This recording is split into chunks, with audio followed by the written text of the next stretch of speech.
Hey guys, tonight we return to Richmond Palace on the morning of the 24th of March.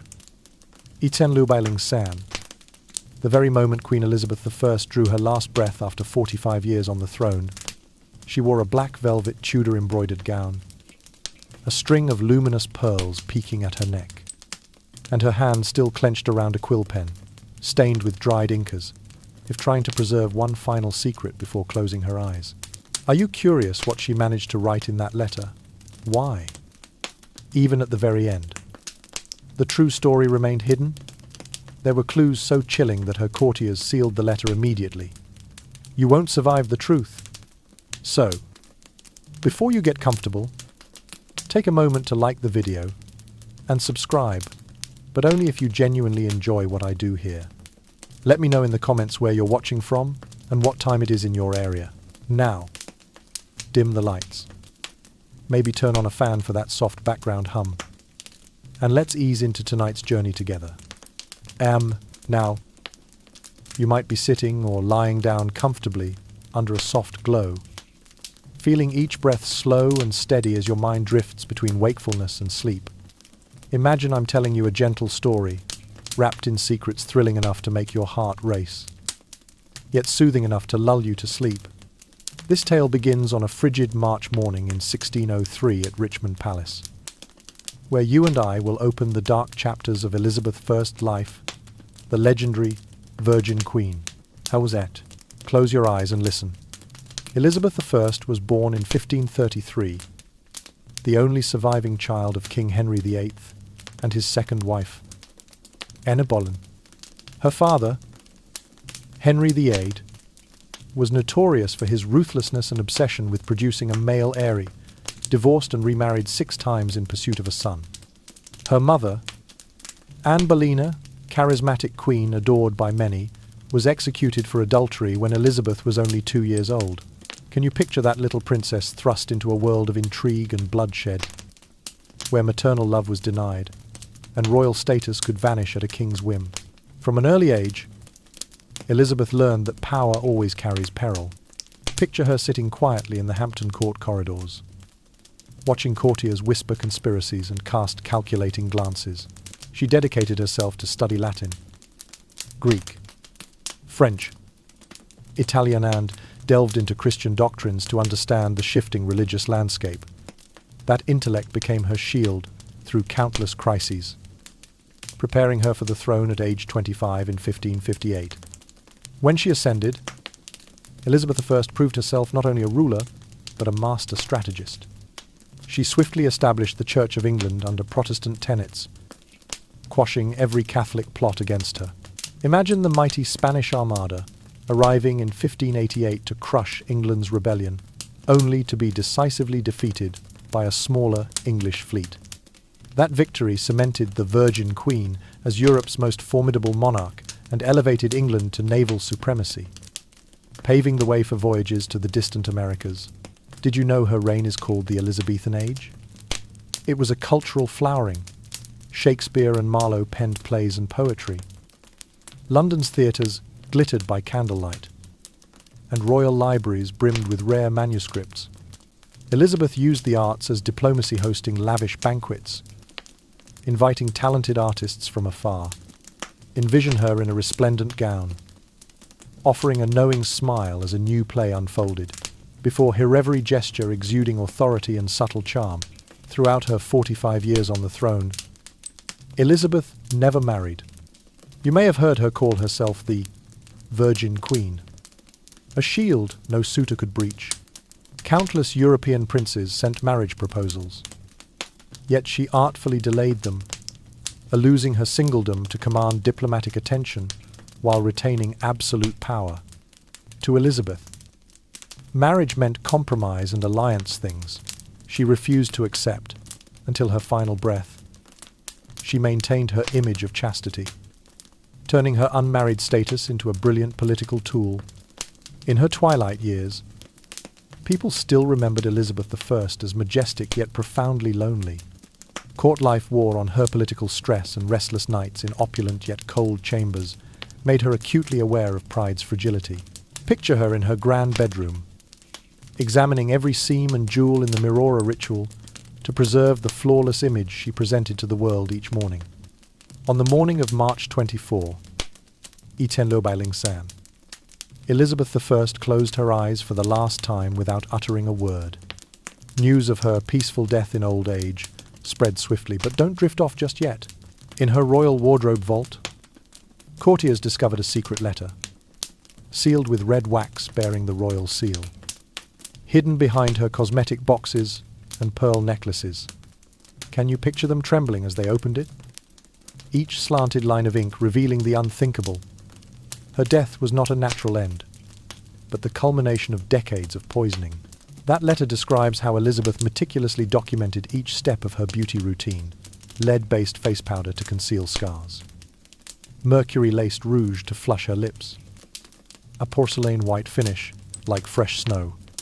You would never suspect that those prized cosmetic symbols of power and prestige contained toxins slowly seeping into her body, turning each day of her reign into a step deeper, into a slow-motion death trap. Take a long sleep. Deep breath now. And let this story settle in your mind before we continue. The discovery of that dreadful letter at Richmond Palace is the gateway to the tragedy of a legendary queen who sacrificed her very life to the illusions of beauty and power. Ahead lie countless more secrets, and I will guide you through every shadowed corner of the Tudor dynasty.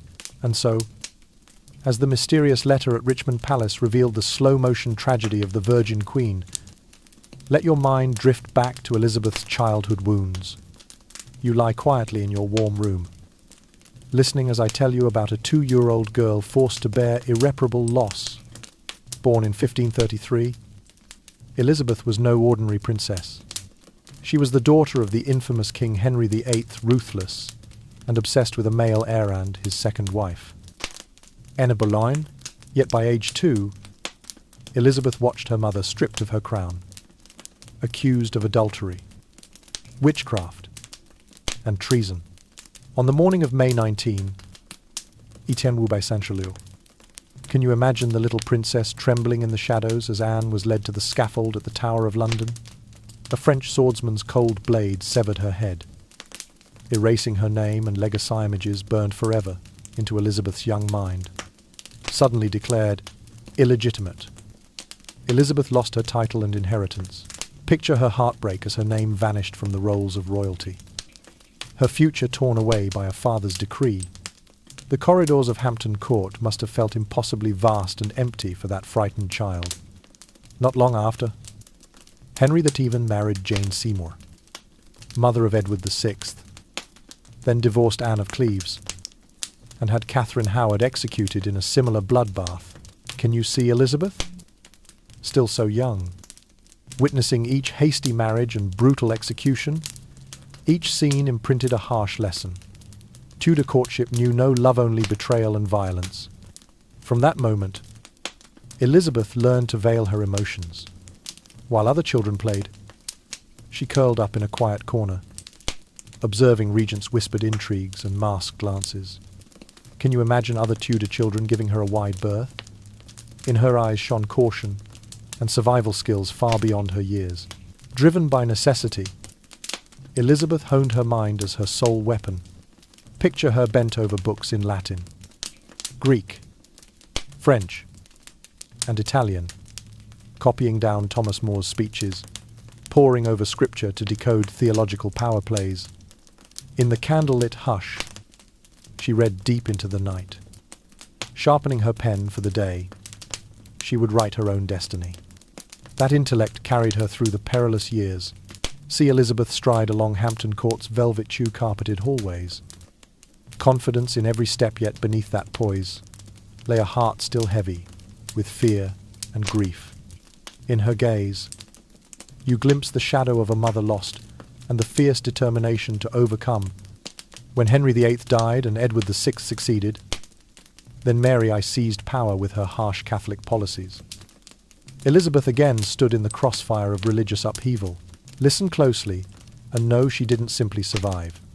She mastered the art of silent observation, collecting every secret until she could wield it as her ultimate weapon, wisdom. So you and I have touched the heartache of Elizabeth I.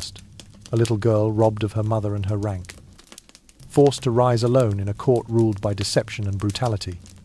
From that pain emerged the unbowed Virgin Queen, both pitiable and awe-inspiring, ready for the notorious and tragic journey ahead. Let those fragments of memory drift you towards sleep. Before we move on to the next chapter, the rise and triumph of a woman who would never be conquered. And once you've absorbed the wounds of her childhood, let me guide you through the velvet drapes into the hidden study of Queen Elizabeth I. Close your eyes, take a deep breath, and picture a still room lit only by candlelight, dancing over the pages of her books and the soft rustle of turned parchment. From her earliest years, Queen Elizabeth I received a rare, elite education, almost unheard of for women of her age. You see her seated beside towering shelves, stacked with Latin, Greek, French, and Italian manuscripts. The gentle crackle of page turns echoes through the chamber as her small hands carefully lift each page, diligently copying Latin grammar rules and passing a line of Homer in its original Greek.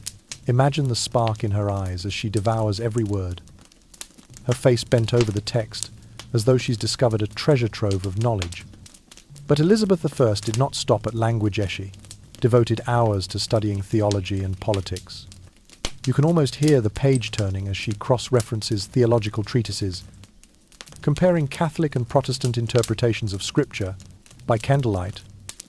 She would quietly ask herself, is ecclesiastical authority truly beyond question?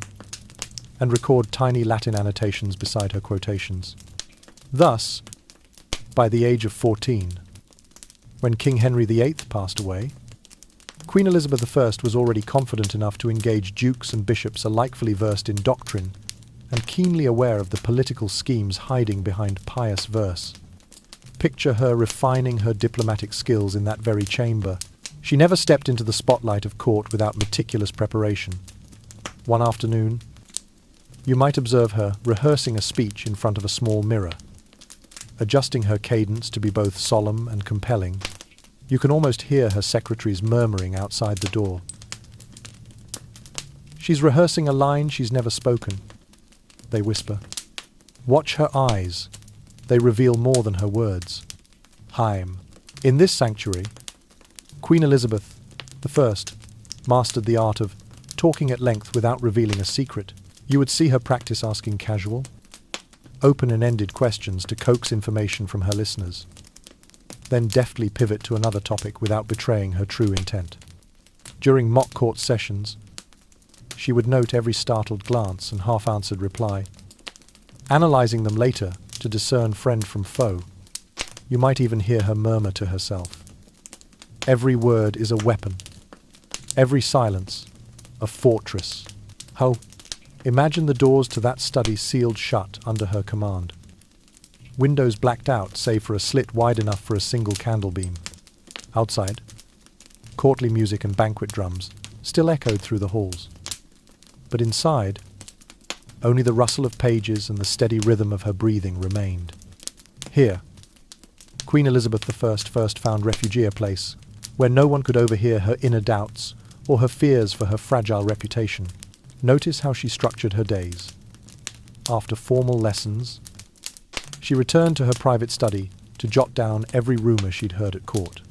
You sit in silence, watching her fill a small journal with detailed notes. Today, the Spanish ambassador inclined his head at an odd angle. Perhaps he plans to... She analyzed even the smallest gestures to build a comprehensive map of the power dynamics at play beneath the throne. This uncompromising attention to detail shaped Queen Elizabeth I's secretive, introspective lifestyle. You might catch her at public banquets only for a few minutes before slipping away, her attendants keeping their distance, as she discreetly observed every gaze. By her 20s, she understood. Secrecy was her greatest ally. While ostentation only invited enemies to lie in wait, you lie there listening as I reveal how Queen Elizabeth I used her intellect to safeguard her life, knowing that honor and authority could vanish with a single unfounded rumor, so she performed piety for the clergy, bowed respectfully to visiting prelates.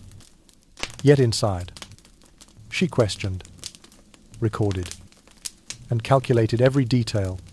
Once, you might have heard her whisper to a confidant, "Let them believe I comply fully, only then will they reveal their true colours."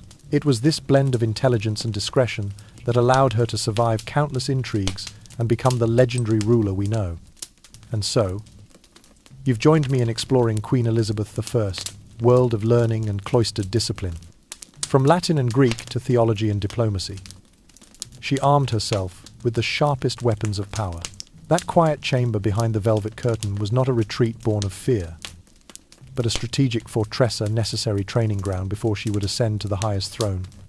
When Queen Elizabeth I formally ascended the throne in the autumn of 1558, you can imagine that moment.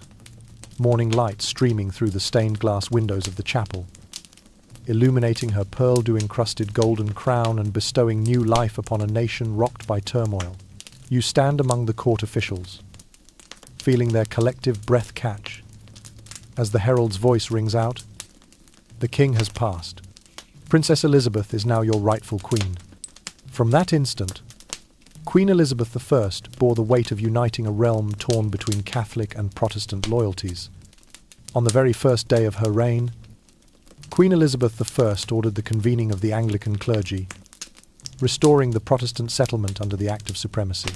Picture her seated at the circular table in Westminster Hall's arena, yet resolute as delegates from both sides argued their cases. Every word from her lips was measured, affirming the monarch's supremacy over the Church, yet avoiding offence to zealous believers.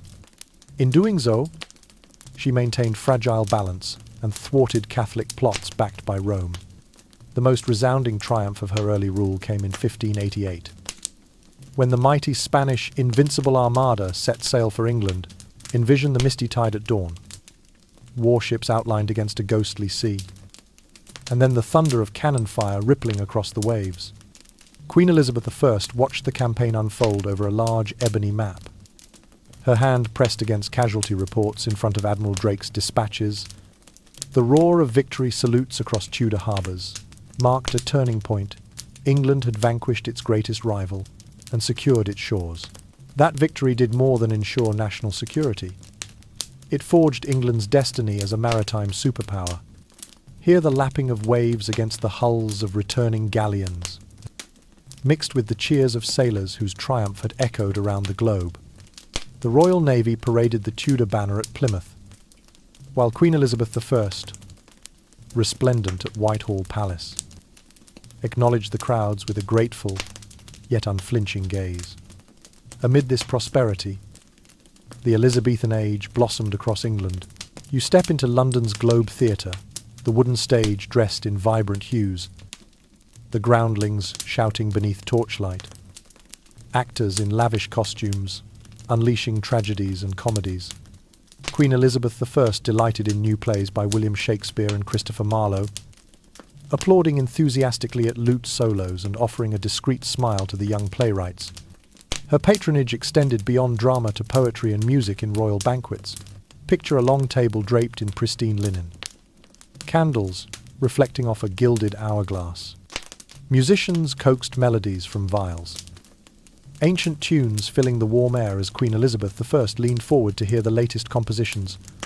Each note and verse wove a bond between her and the court, blending entertainment with subtle diplomacy.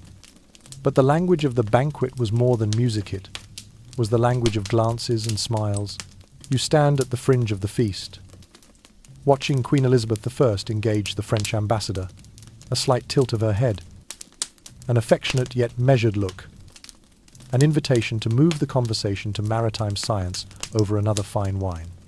You marvel as she melds art and statecraft, turning every celebration into a stage for influence. Remarkably, Queen Elizabeth I never married.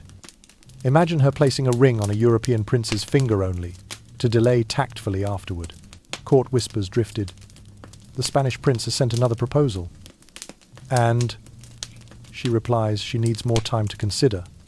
By preserving her status as the Virgin Queen, she wielded her singleness as a diplomatic arsenal, drawing attention from across Europe while retaining absolute authority over her realm.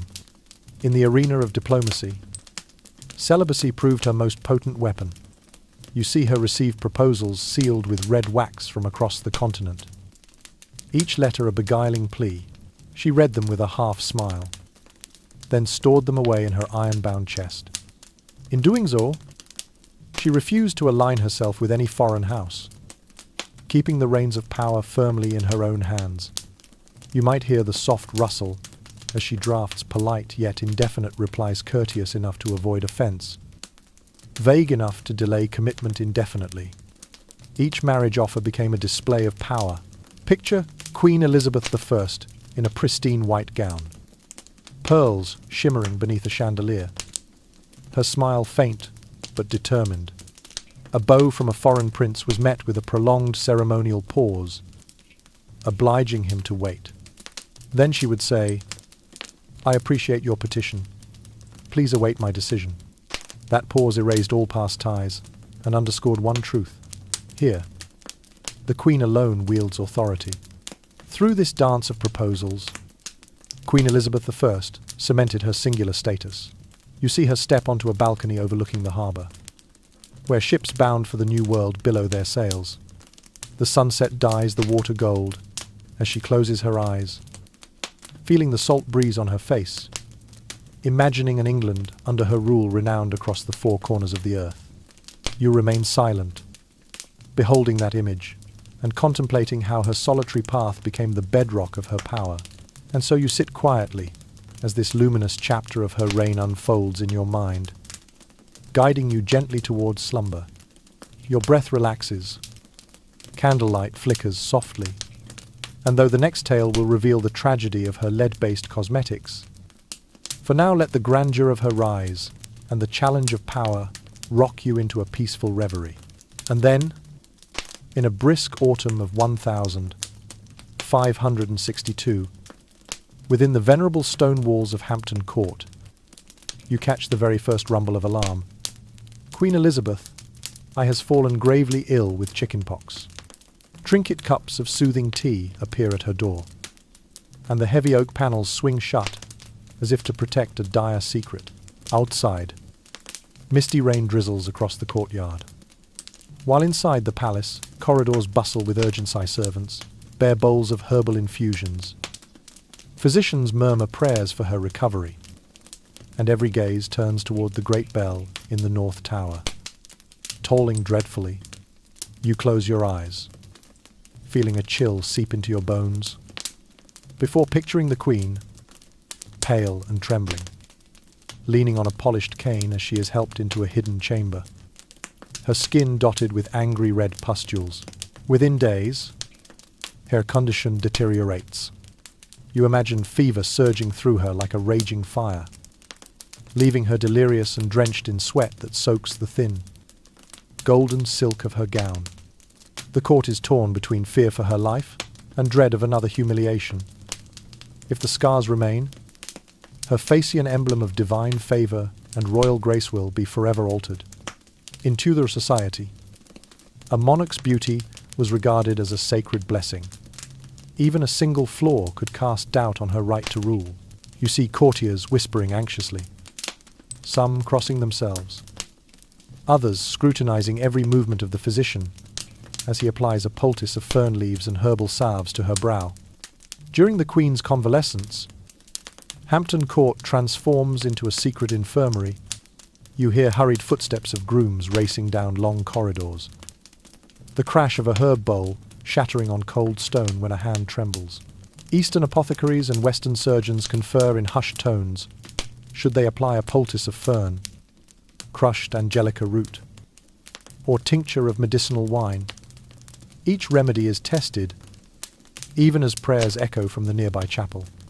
You almost taste the pungent aroma of medicinal herbs mingled with incensean, uneasy blend of healing and foreboding. Then, as the worst of the fever finally subsides, the court recoils in shock. Queen Elizabeth I's face bears deep, cavernous scars across her forehead and cheeks. You picture her gazing into a small polished bronze mirror, candlelight flickering over the dark grooves in her skin. The sight strikes the courtiers silent. not only out of pity but because they fear for the nation's future. Rumours spread swiftly along London's cobbled streets. And within hours, love letters from European princes lie untouched in royal coffers. Their once sweet assurances suddenly cold and distant. In an age enamoured with outward perfection, those scars spell diplomatic disaster. You overhear the Spanish ambassador's startled gasp upon meeting Harry's lips quivering. Devoid of the earlier flattery, at Versailles, dispatches to Paris bluntly declare she cannot continue as the singular emblem of power when her likeness is marred. You hear murmurs among the English envoys. Can we maintain our negotiating stance under a queen disfigured by disease, heavy with anguish? Queen Elizabeth I retreats from public view, avoiding mirrors and banquets alike. Yet even in her darkest hour, she refuses to succumb. You see her ensconced in a private chamber, fingers trembling as they trace the ridges of each scar, resolve hardening behind her eyes. I will find a way to erase these marks or conceal them, she vows in a hushed, determined whisper.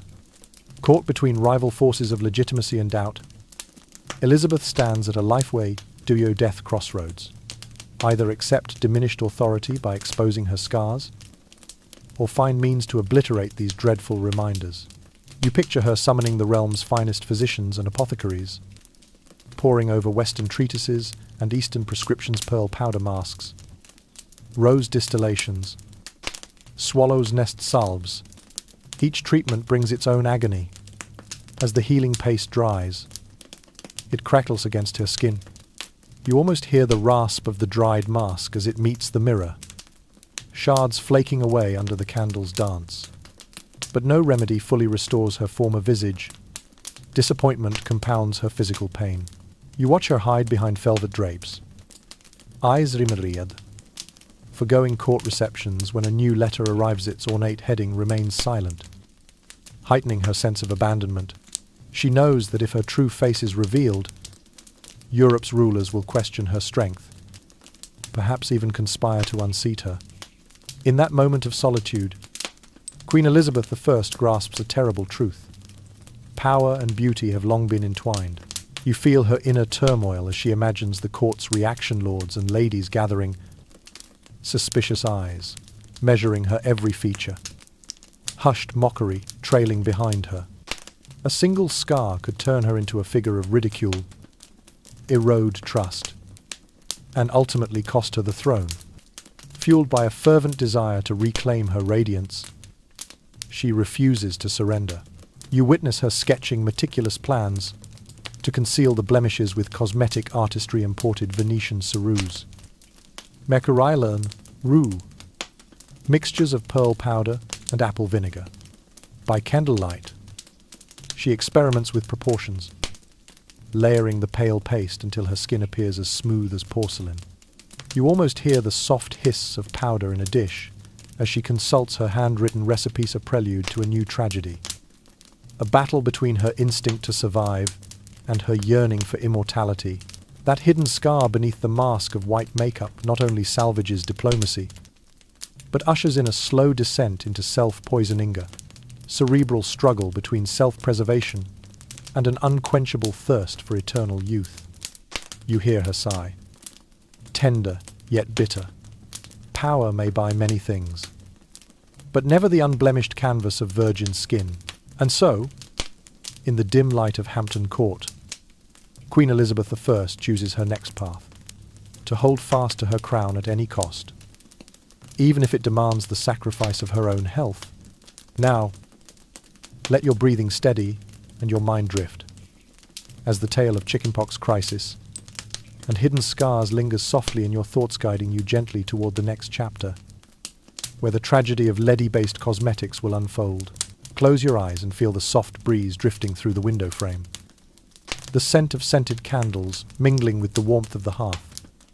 As you step into the secret behind the door of Queen Elizabeth I's makeup chamber, to hide the aftermath of her chickenpox scars, she placed her trust in Venetian cerusia, fine white powder of lead and vinegar, esteemed by European nobility.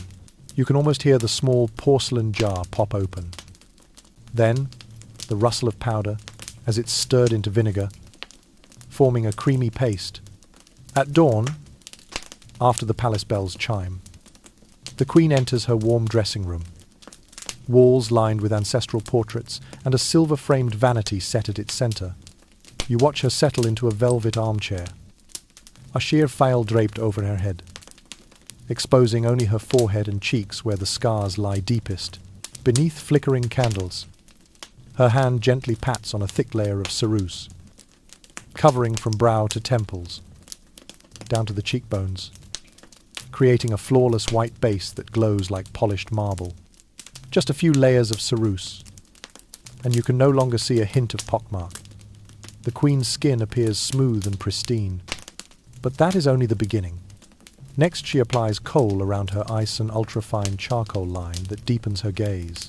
Imagine how the candlelight dances along those dark contours, making her eyes look like twin pools of mystery that captivate every onlooker. Then comes the mercury-based rouge, a vivid red crafted by Venetian artisans. She brushes a thin film over her lips, blending it until it merges seamlessly with her alabaster complexion. Every time the Queen lifts her lips in a faint smile, you imagine a crimson rose blooming through morning mist. Under her deft touch, that mercurial lipstick does more than colour her mouth. It proclaims her power and undying vitality. She finishes with a sweep of red blush on her cheeks made from cinnabar pigment laced with mercury sulfidato, impart a natural flush. Listen to the soft swish of the brush against skin, the faint metallic tang in the air. Each time she touches colour to cheek, her face seems to awaken, more youthful than ever before. The spectacle is so surreal that courtiers sometimes wonder if they dream or stand awake. By candlelight, the Queen's face shimmers like a giant alabaster statue, an otherworldly beauty no painter dares to capture faithfully. To them, she becomes the very embodiment of an immortal goddess, an invisible symbol of royal authority. Imagine the Queen sitting patiently for hours each morning as ladies waiting spoon ceruse into her mother-of-pearl jars, helping her diffuse the powder evenly.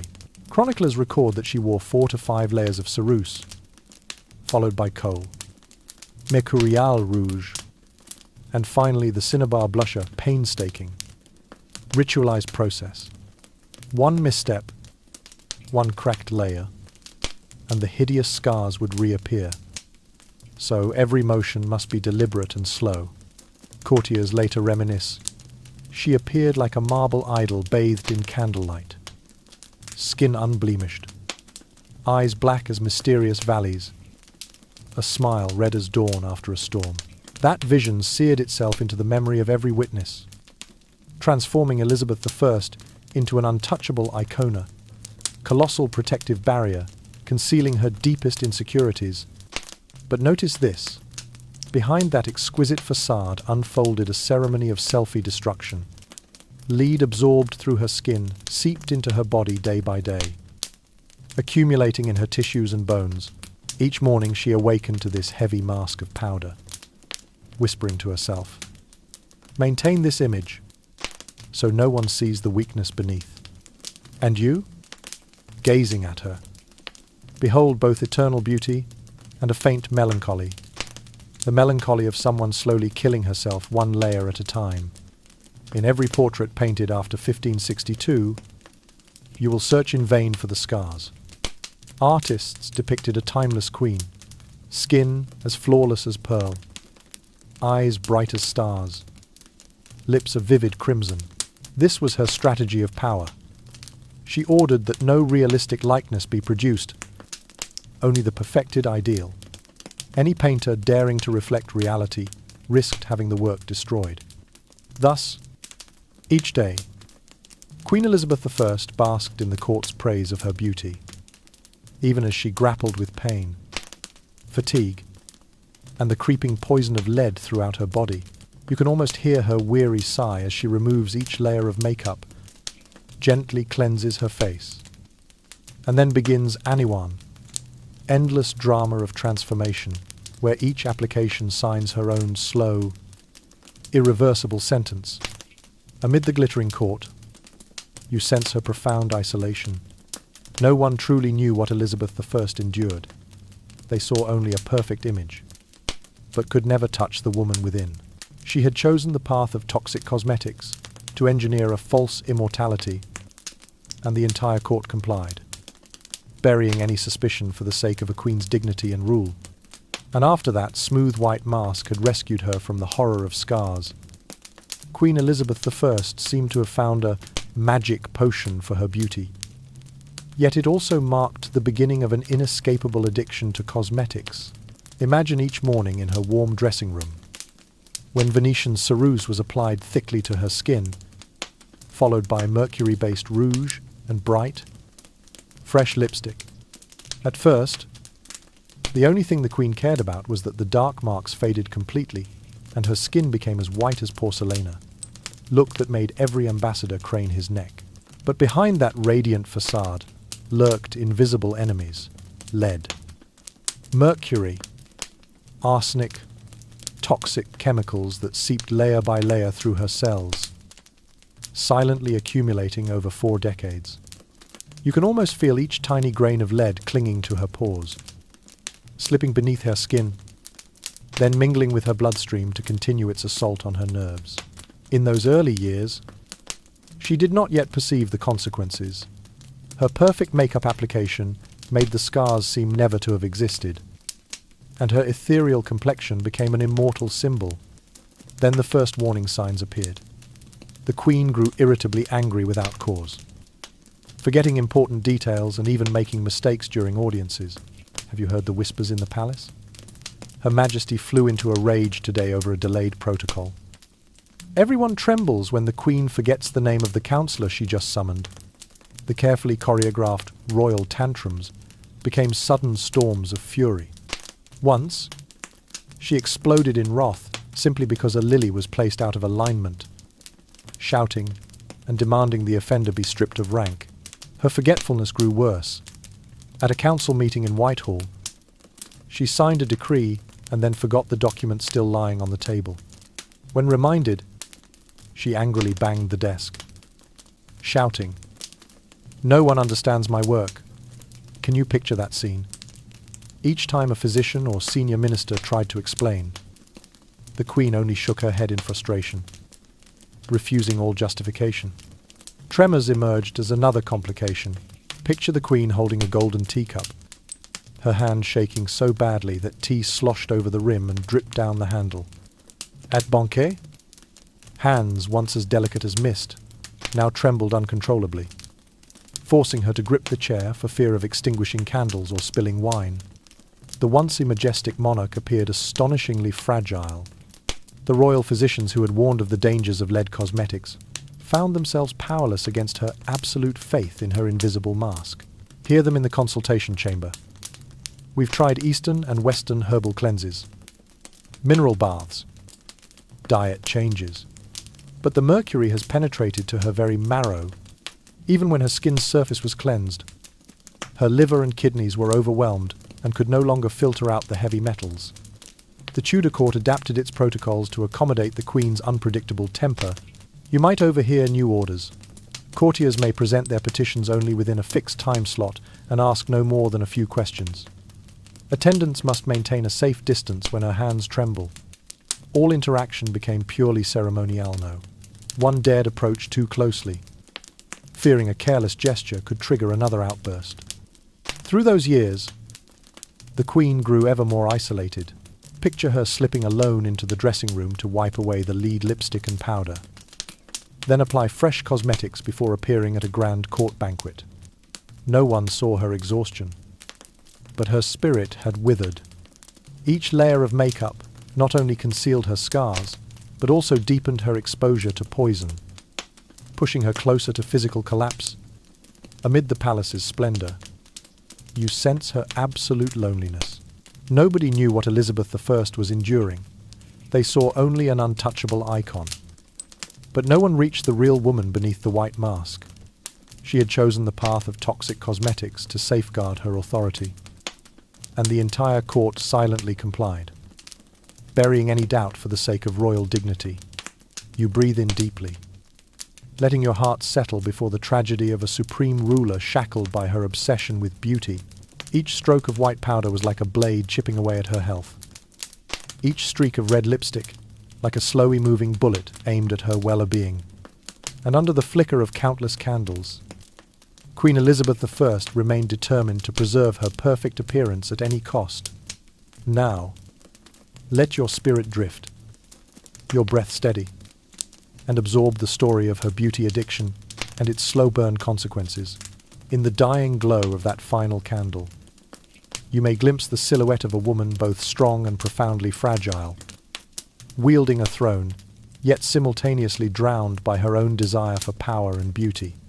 And so, after years of enduring both physical and emotional pain beneath that toxic lead mask, by the 1580s, the symptoms of heavy metal poisoning, commonly called lead poisoning, began to manifest clearly in Queen Elizabeth I. You lie back and listen as I tell you that on those long, sleepless nights, she tossed and turned on her mother-of-pearl inlaid bed, candlelight trembling through the window, mockachewing an unfinished dream. Each time she closed her eyes, sudden panic jolted her awake, her heart pounding so fiercely it felt ready to burst. Occasionally, a fleeting scream would pierce the stillness. "Who's there?" prompting her attendants to rush in, only to find the Queen momentarily startled and then speechless when she realized there was no one there. This affliction that plagued her sleep also dredged up nightmares of the past, the little Elizabeth trembling beside the Tower of London as she watched her mother's head fall, the vision of Anne Boleyn smiling faintly from the shadows, as if inviting a conversation. Imagine the 50-something Queen in a chamber filled with howling wind, whispering to the ghost of her mother, "Mother, did I make a mistake?" The only sound that followed was her own hesitant footsteps. Then, silence. Not a single courtier dared answer, retreating behind the velvet drapes in frozen anticipation. Not only plagued by insomnia and panic, Elizabeth also began forgetting the names of those closest to her. Picture a royal audience where a baron she'd met dozens of times was announced by name, and the Queen stopped, her face flushing in confusion. I'm sorry. You are..." Every pair of eyes turned to her, the atmosphere prickling with awkwardness. Everyone stifled a forced smile. Only the more unscrupulous courtiers used the slip to spread rumors. "The Queen's mind is failing. She can't be decisive as before." This decline forced the Queen to withdraw from public audiences. You see her receiving guests only in narrow, dimly lit chambers, where flickering candlelight concealed wrinkles and bruises beneath her makeup. The palace was no longer ablaze with firelight and courtly music, but had become a labyrinth of shadows and whispers. Stay away from the west door. Avoid the north chamber. Everyone feared collapse at any moment, for no one knew when the next storm of rage would strike. Within those cramped rooms, she occasionally overheard hushed talk of political turmoil, uprisings in Scotland, coup plots by certain Catholic dukes. She would sit huddled in an armchair, lips pressed together, hands shaking as they clasped, afraid even to utter a comment. Any careless or foolish question might trigger her fury, making courtiers more timid, reluctant to approach, deprived of her radiant presence in the marble halls. The Queen suffered absolute loneliness. She no longer took walks through Hampton Court's gardens, nor did she hear the lute's melody in the great salon. Instead, there was only the steady fall of sand in an hourglasses, if measuring each final second of her jewel-like reign.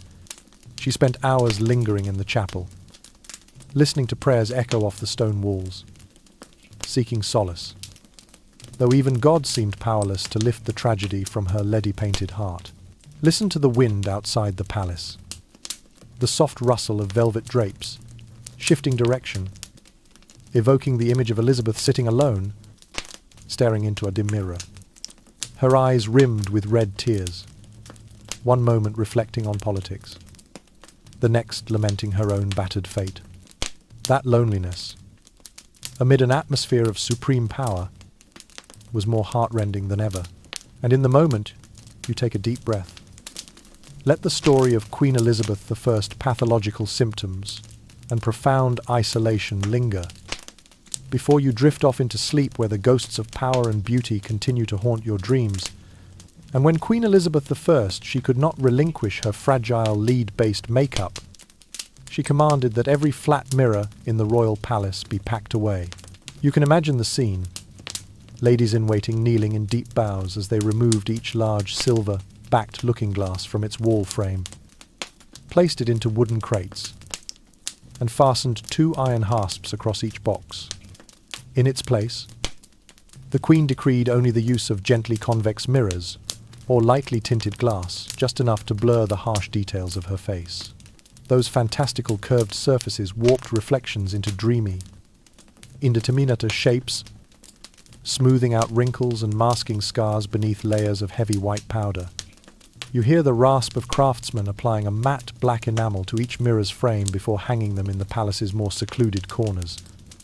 Under the mellow glow of lower-hung candles near the vanity, rivulets of wax melt down the edges of the glass, casting somber streaks of shadow across the room. When one enters, the Queen's image shimmers only faintly, a pallid countenance glimpsed through a misty haze. Her dark, glimmering eyes peeking from behind a veil of smoky reflection, slanted beams of candlelight siphon through narrow windows. Never illuminating her features directly, anyone daring a full-faced gaze would recoil. Blinking in fear, the court swiftly learned to choreograph a careful lighting script for every audience with Her Majesty. You can picture rows of candles arranged in precise parallel lines, illuminating only the stage floor. While the center of the chamber remains in deep shadow, every flicker of light was plotted. No beam ever shone straight on the Queen, but rather flickered in and out, creating glimmers that vanished as quickly as they appeared. Light shafts wove through door cracks and danced across vaulted ceilings, only to be snuffed out by drawn velvet drapes, turning every conversation into a mysterious theatrical production. Behind those velvet curtains, the soft thud of courtiers' footsteps echoed like distant drum beats announcing an approaching carriage. You can feel the space split in two. Before them lay the invisible stage on which the Queen appeared only in darkness. Behind them lay the silent audience of ladies waiting and high ministers. Mouths sealed, hearts pounding. They knew that a single misstepper held gaze too long, or a glance too keen could betray their curiosity to the Queen and incur her sudden storm of wrath. Even the King, her heir, was concealed behind a pane of frosted glass. Picture that solitary figure shrouded in misted reflection, as motionless as a marble statue, communicating with the Queen only through a slit in the velvet drape. The sole sound to pass through the glass was the formal greeting, brief questions on state affairs proffered in clipped tones. Then the curtain snapped shut. This was the phantom theatre where Elizabeth I remained its arcane centre. Her power contained in the interplay of darkness and the timid flicker of candlelight. The court was bound by strict rules. Never meet her gaze, and keep your distance. You hear the whispered orders.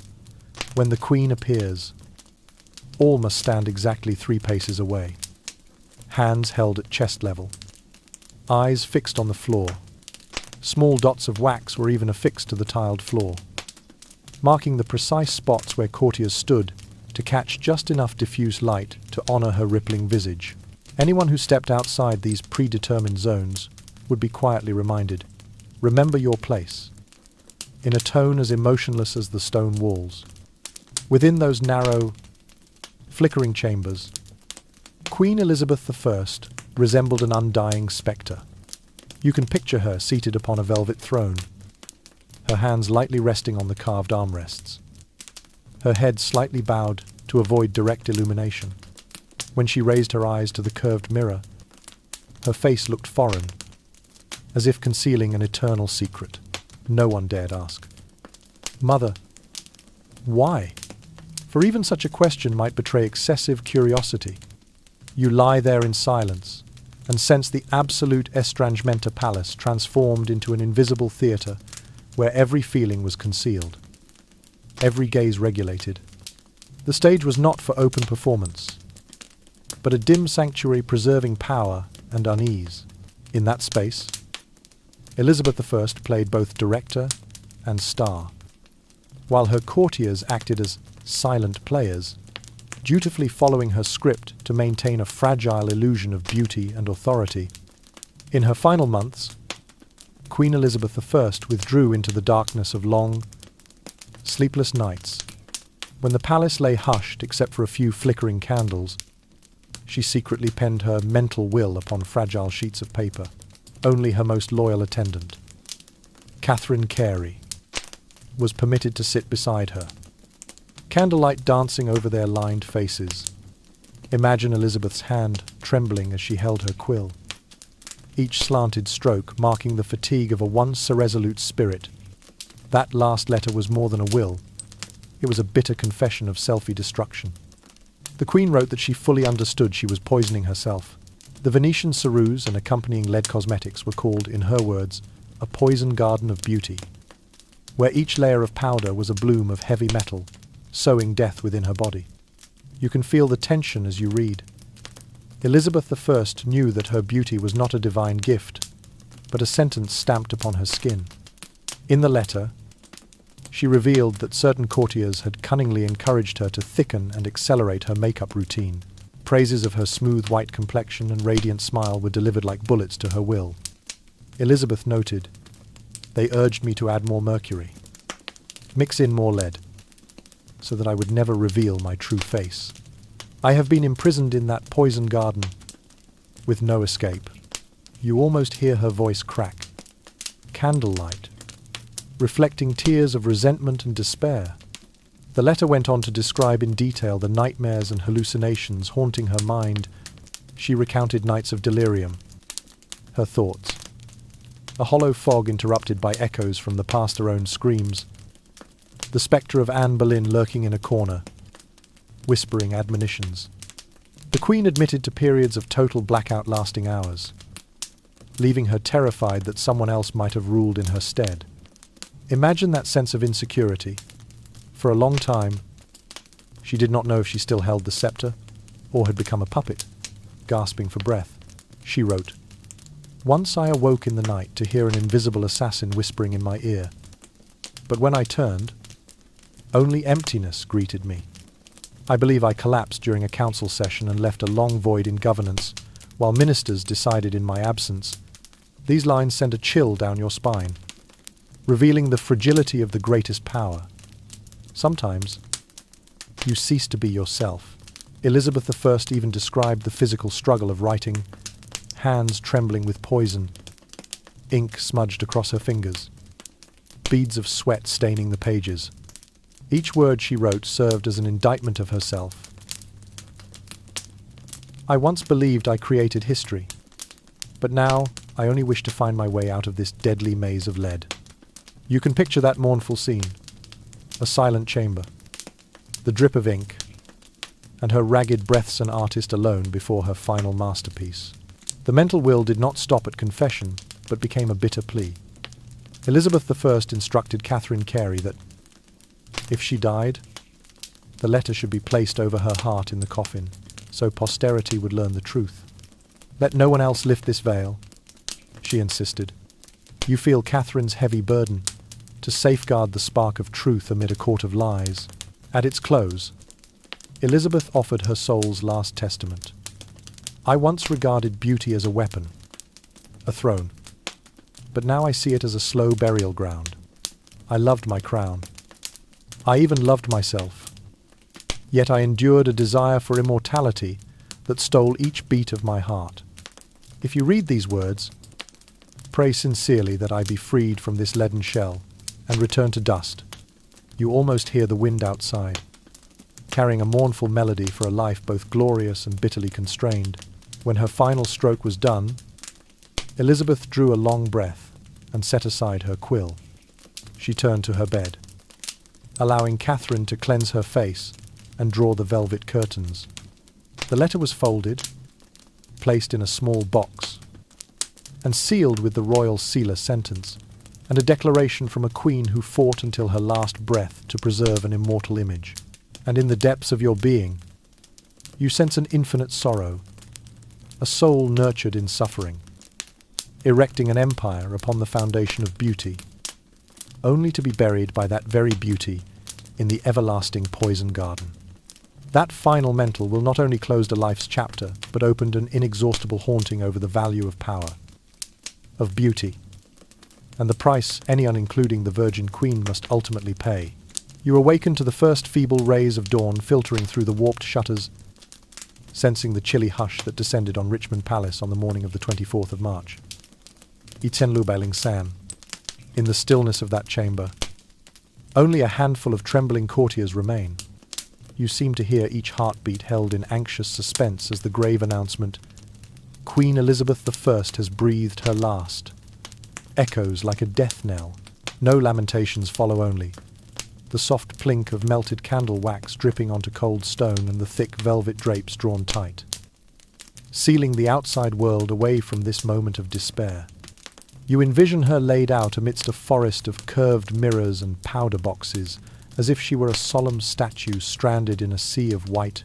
Her once a vibrant face now carries the greenish pallor of toxin buildup, patches of flaky, peeling skin, trembling fingers, still clutching the ostrich feather fan, final relic of her lead-laden Lauden beauty. Ritual and utterly futile attempt to hold on to her last vestiges of glory. You notice the thinness of her wrists, the taut blue veins standing out sharply beneath paper-thin flesh, evidence of 4 decades of poison coursing through her veins. The courtiers, prostrate outside the velvet curtain, dare not gaze directly upon her body. You hear the ragged breath of one attendant trembles so violently she must brace herself against the bed frame to remain upright. No one can bear to look upon the Queen's final repose, fearing that such horror will haunt them forever. Instead of bowing their heads in mourning, they keep their eyes averted, shoulders shaking with silent sobs. Guarding the Tudor dynasty's last secret, you observe as the makeup is removed. Gentle hands scrape away each layer of ceruse, mercury rouge, and cinnabar blush, releasing a sharp tang of lead and metal into the air. When the final film of powder is whisked away, her flesh is revealed as if mummified, shriveled, sagging skin, catching the dim light on hollowed cheeks. You almost hear the faint rasp of the cosmetic blade as it slides across her cheekbones, and the attendant's sorrowful sire sound laced with both pity and dread. Her scant hair has fallen in clumps. Only wisps remain around her skull, like ash from a dying fire. You see the bleached, chemical scarred roots, chunks of whiter streaked strands here and there. Her teeth are blackened stumps, a grim testament to the mercury-laden lipstick and rouge she wore for decades. When a trembling attendant leans in to check for a final breath, the Queen lies utterly still, beyond all mortal response. The air in the room grows thick with hushed whispers instead of prayers. You catch a servant's low murmur, "Her Majesty is gone," before they move to cover her face with a shroud. The soft swish of fabric brushing against desiccated flesh, echoing like a funeral dirge in your memory as her bier is borne away. The reflection of flickering candles dances on the polished stone corridor, and you picture the heavy ebony coffin sliding through a corridor lined with trembling candelabras, an echoing passageway that feels like a labyrinth. Each footstep thunders like hooves on the marble floor. Each drop of wax shatters like a promise broken in the silent gloom. You remain motionless, bearing witness to the fracture of an era. There is no solemn liturgy, no triumphant music, only the hiss of candle flames and the muffled sobs of the few courtiers left behind. In that moment, if you understand that Elizabeth I's death did more than close the chapter on a remarkable life, it ended an age bathed in the glow of beauty and power. Finally, the coffin lid clatters shut. You see the pallbearers lower it into the crypt beneath the palace as night's shroud settles over Richmond. When the final latch clicks into place, a hollow echo hovers in your spirit. Here lies the lonely end of one extraordinary journey. No guiding star gleams above, only a leaden sky, reminding you that countless Tudor secrets remain buried in the shadows. You step away from the chamber with heavy shoulders, carrying the image of that immortal phantom framed by curved mirrors and leaden cosmetics now laid to rest beneath the earth. Pausing at the palace gate, you cast one last glance back. Richmond's doors stand silent, as though whispering that in this world, isolation and harsh truths march hand in hand with eternal power. Just days after Queen Elizabeth I drew her last breath, an urgent decree swept through Richmond Palace. King James I, newly arrived from Scotland to claim the throne, convened a private council and ordered that all records concerning his predecessor's deadly beauty regimen be collected and burned at once. You can imagine royal archivists rushing crates of documents into the palace courtyard, where torches ignited entire volumes detailing ceruse formulas, mercury rouges, lead powders, and the final secret letters. Ash wafted into the gloomy afternoon sky. Carrying with it the dark secrets none were permitted to know. As the flames consumed every page, Elizabeth I's final mental will, her bitter confession of the poison garden of beauty, was immediately sequestered in a secret vault, never to be spoken of again. Whispers claimed the letter had not even been fully read before being wrapped in 2 layers of fine vellum, sealed with crimson wax, and buried deep beneath the palace floorboards. Its key entrusted only to the most favoured courtiers. All traces of her hallucinations, nightmares, and the fear that she had been slowly assassinated under layer after layer of lead powder were classified as forbidden documents. The official court bulletin, signed by James I himself, tersely announced, Queen Elizabeth I died of natural old age and infirmity, making no mention of lead, mercury, or any poison. You hear the formal broadcast. We deeply mourn our nation's most venerable mother. Having reached the autumn of her years, she quietly departed this life to join her Maker. That stately announcement omitted every reference to the heavy masks of lead or her harrowing makeup rituals, crafting instead the image of a peaceful passing befitting the Virgin Queen. Immediately, the myth of the eternal Gloriana was propagated with zeal. New portraits were commissioned to rigidly adhere to an idealized template. Flawless porcelain skin glimmering with a golden halo. Eyes bright and unwearied. Lips that knew no pain. You can picture artists and engravers working in unison, erasing any hint of scars or wrinkles. Every brushstroke celebrated her immortality and perfection. The court even enacted a decree forbidding the creation or reproduction of any realistic likeness of the Queen's final visage.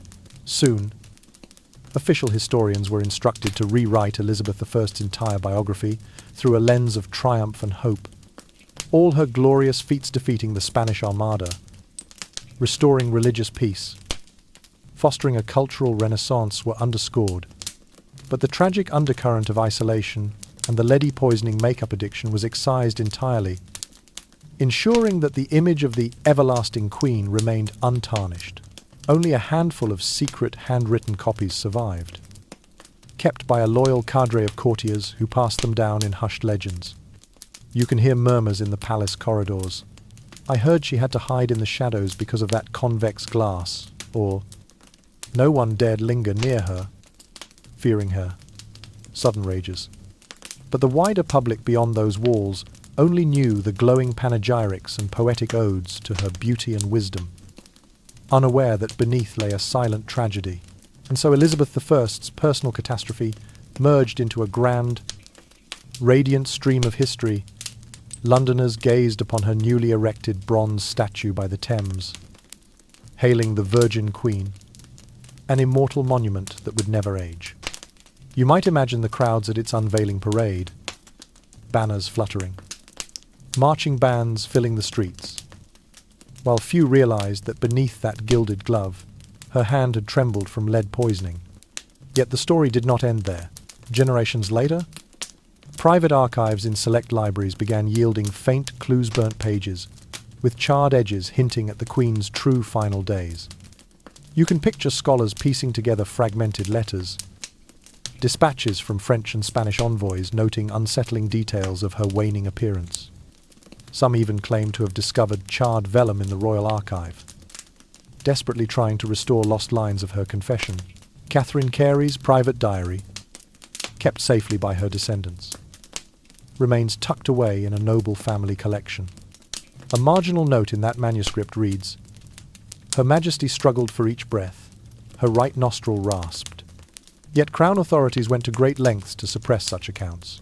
Could it be that the silent chronicle of leady poisoning endured through the centuries, awaiting someone bold enough to uncover the buried truth?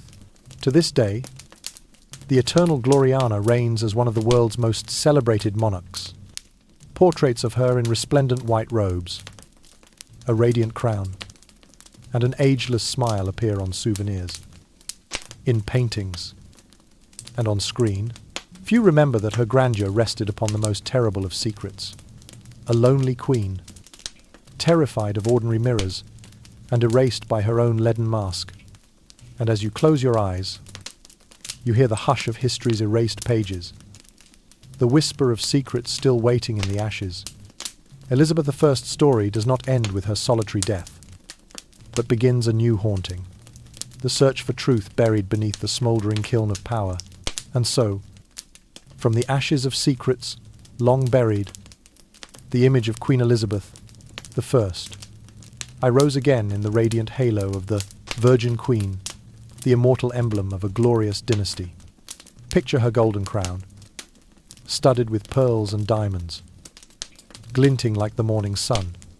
Beneath that crown lay skin as smooth and white as porcelain, rendered in thousands of paintings, woodcuts, and tapestries.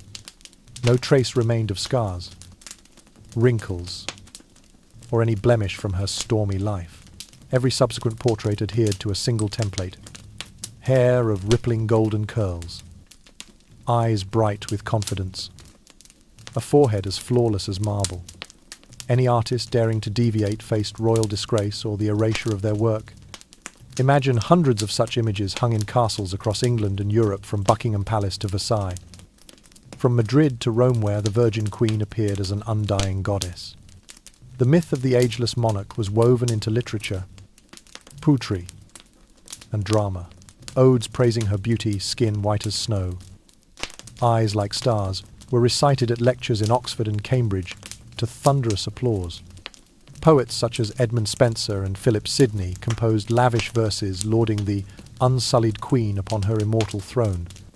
You can almost hear the refrain: crown of pearl, crown of snow, Gloriana lights the world below. Even in diplomatic ceremony, that image was scrupulously preserved.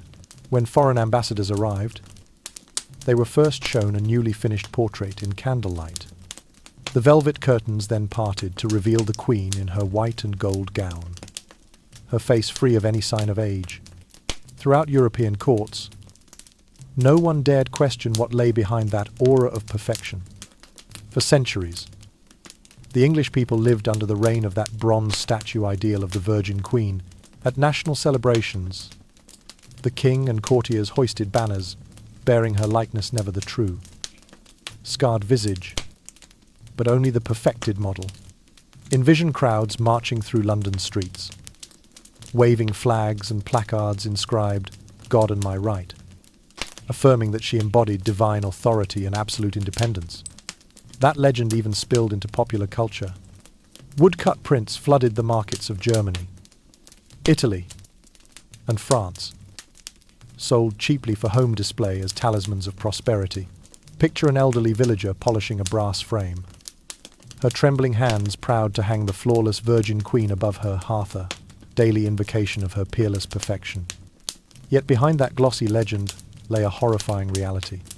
Few knew that, to achieve that alabaster complexion, Elizabeth I had been slowly killing herself with layer upon layer of lead. The terrible scars she once bore had been hidden beneath Venetian ceruse, but the pain and toxicity continued to ravage her body. You can sense the tragic irony. On one hand, a timeless beauty. On the other, a victim of her own quest for eternal youth. Throughout the 17th century, the Virgin Queen remained immortal on paper. Most scholars ignored medical and psychological records, censuring anyone who dared mention her cosmetic poisoning. In official documents, Elizabeth I was celebrated solely as defender of religious liberty and triumphant ruler. Hardly anyone dared revisit her medical files or examine the wounds her makeup had inflicted. Renaissance and neoclassical writers continued to cast Gloriana as a goddess of light, undaunted by age or danger. She governed England with beauty and wisdom. Imagine London's playhouses echoing with dialogue extolling her virtues, audiences rising in applause. Stage productions of Elizabeth. I never allowed an actress to reveal scars or nervous tremorsonly. Her timeless beauty graced the boards. Thus, the terrible secret of her lead-poisoned illness faded beneath the veil of time. The world saw only the shining monument of the Virgin Queen, unaware of the terror she faced each morning before a convex mirror. That legend deceived generations. The tragic impasse of a woman imprisoned in the illusion of beauty. Close your eyes and envision it, in shadowed castles. Elizabeth I's portrait glowed against stone walls. Splendid in candlelight, yet nearby, lay a curved mirror mottled with dried wax. The sole clue that beneath that flawless facade lived a queen at once, solitary and betrayed by her own craving for eternal youth. And in the moment you draw a breath, you perceive the absurdity of that myth. The Virgin Queen's immortality was not ordained by fate, but enforced by a relentless system that suppressed the truth. Although every official portrait celebrated her unchanging beauty, the true Elizabeth I remained forever entombed in her poison garden of beauty, a colossal leaden sepulchre, burying the tragic cost of power and appearance. And so, the horrifying secret of Queen Elizabeth I's slow death beneath layers of lead makeup remained sealed for centuries, leaving a profound legacy on history and humanity. Imagine the powerful women of Europe, from duchesses to countesses, continuing to trust in ceruse as an elixir of immortal beauty, completely unaware that the fine white powder once seeped deep into their skin and destroyed their health from within. Even into the 17th and 18th centuries, when European courts still upheld the tradition of chalker-white faces, countless noble women suffered heavy metal poisoning, tremors, memory loss, and even premature death. Yet few recognized that the culprit was their makeup habit. The pressure to appear eternally beautiful grew ever more severe among the aristocracy. Picture ladies-in-waiting bowing low before every reflection, not only in mirrors, but in the palace's whisper network, where rumors of scars and wrinkles spread covertly. Because power was bound up with appearance, they plastered on thick white powder. No matter the risk to their lives, lavish banquets in Venice, Paris, or Vienna resounded with violin music. Yet, on the fringes of these ceremonies, many women lay bedridden, taking hopeless antidotes and inscribing their names on the roster of beauty's anonymous victims. The tragic tale of Elizabeth I came to serve as a belated warning. When power is weighed down by appearance, one easily succumbs to the temptation of deception and self-destruction merely to preserve an image. Think of the beauty queens of the Renaissance, ever rigidly adhering to the rule of no visible imperfections, or the Napoleonic court ladies who sought ceruse and caustic alkali whites despite medical warnings. Contemporary society nicknamed them ice roses, so beautiful, yet slowly dying from within. Over the centuries, science gradually understood the toxicity of lead, mercury, and arsenic in cosmetics. Yet the obsession with eternal youth proved hard to shake. Even today, in an age of digital beauty standards, you see countless people turning to plastic surgery, fillers, and Botox, all in an effort to delay the signs of aging, regardless of the complications. Elizabeth I's story stands as a vast mirror reflecting the consequences of idolizing outward beauty. When appearance becomes life's highest goal, authenticity is sacrificed and healthened. Sometimes life itself is weighed on the scales of vanity, from the tragedy of one queen to the wider social fallout.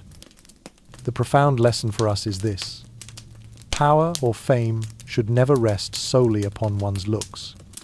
we must recognize that true beauty lies in confidence, health, and character. Consider the truly great leaders, male and female alike, who leave their mark through intellect, virtue, and deeds, rather than through layers of heavy makeup or a flawless but soulless image. Moreover, in everyday life, when we face pressure about body shape or facial appearance, we should seek healthy beauty methods, balanced nutrition, regular exercise, and a positive mindset, rather than resorting to toxic products. You might learn to care for your skin naturally, using vegetable oils, throat masks, and always heeding medical advice. This approach not only protects your health, but also helps maintain a long-lasting, vibrant complexion free from the tragedies of the past. Finally, Queen Elizabeth I's story teaches us a human lesson about authenticity and compassion. Don't judge others solely by their outward appearance. Every individual carries private struggles and inner battles we cannot see. Through empathy and understanding, we can create a safe environment that allows everyone to be true to themselves, rather than chasing unattainable standards. And when you close your eyes, let the legend of the Virgin Queen and the tragedy of lead-poisoned beauty echo softly in your mind as a reminder. Artificial beauty, if not balanced by wisdom and character, becomes a silent destroyer. But if we learn to cherish the value within each person, we can build a society that honors authenticity, health, and kindness that, indeed, is humanity's true, enduring legend. And so, you have walked with me through 20 dark years, witnessing each faltering step and every trembling breath of Queen Elizabeth I, until at last we reach the sorrowful legacy of the poison garden of beauty she planted in secret. Tonight, before you close your eyes, let me tell you about the consequences she left behind for centuries. A harsh warning about the fragile relationship between beauty, power, and the price paid for the illusion of immortality. Imagine that. As humanity elevated Elizabeth I into the living embodiment of undying beauty and authority, she sacrificed both her body and her soul to maintain that image.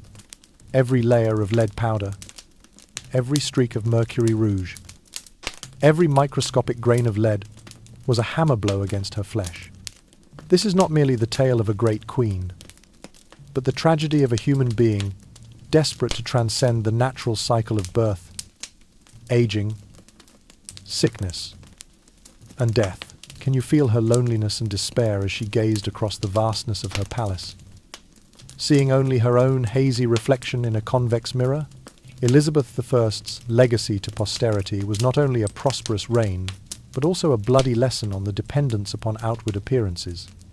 For hundreds of years, influential women from English duchesses to foreign empresses continued to use ceruse, passed down the secret recipe for flawless whiteness. Heedless of the dire medical warnings, they looked into the mirror to validate their status, to assert their power, unaware that the mirror was revealing fractures of the soul. Picture the Baroque court ladies with their faces chalk white and hair piled high. They emerged for grand musical soirees, yet backstage, many collapsed in agony along candlelit corridors, their hands trembling, succumbing to lead poisoning.